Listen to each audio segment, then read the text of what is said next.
before I talk about tourism, we've seen the markets hit an all-time high, the Nifty, the Sensex. If I could get a reaction from you on that.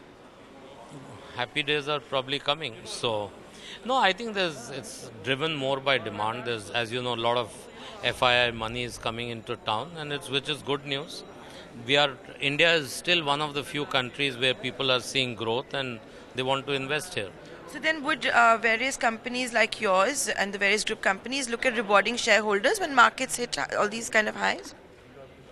Market hitting high doesn't benefit the company, no? Yes, the way to do is that, like for example, one of the companies that I chair, Mahindra Lifespaces, is going for a rights issue at this price. It is win-win for all. We are raising money. There's a 25% discount to the market price. So the shareholder is also gaining. We are also gaining. That's the sort of situation you'll see. And when can we see this rights issue? The rights issue should open in 10 days' time. And how much are you looking to raise? What will you use the fruits? 300 crores, 4:1. And is this because of the government's thrust on affordable housing? But is that one of the reasons? Affordable housing is one of the reasons, but generally we've been talking of real estate as a high. Our raw material is actually money. So yeah. So you're bullish on real estate, even though the market is so down. Actually, February and March have been good. We did see a slowdown in real estate in October, November, December, January, but February, March have been good. See, look, what has happened in real estate is that the actual users were holding back कि price कम होएगा. Now the actual user needs to buy. What is not coming back is the investor. So you think if the RBI governor were to cut rates, which I don't think is going to happen, it will bring the buyers back, so the banks have enough elbow room to cut rates?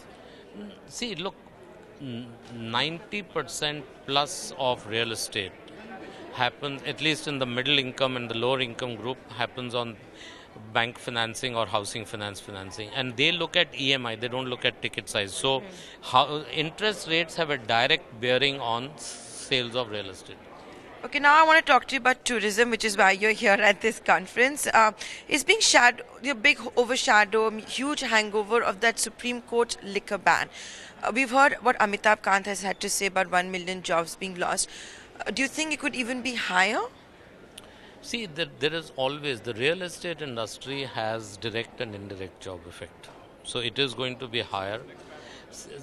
You know, it's very unfortunate that the courts had to take that decision because somebody could not stop drunk driving. You know, instead of cutting a problem, we are cutting off the issue itself.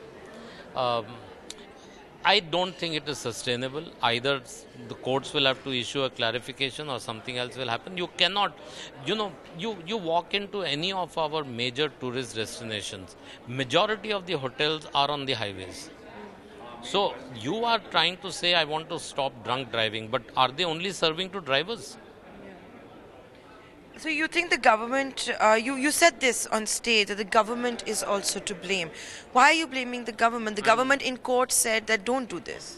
No, I am blaming the government from a different point of view. I am talking from a law enforcement point of view.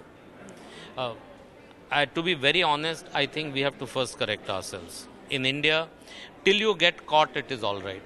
You know, we are very maverick sort of a nation. You know, till you get caught, all right. You don't pay bank till the bank runs after you. I think we have to go back to the basics of being ethical. Find us on Facebook at facebook.com/ETNow and don't forget to click the like button. You can also follow us on Twitter at ETNowLive. To stay updated with all our programming, hit the subscribe button on our YouTube channel by logging on to youtube.com/user/ETNow.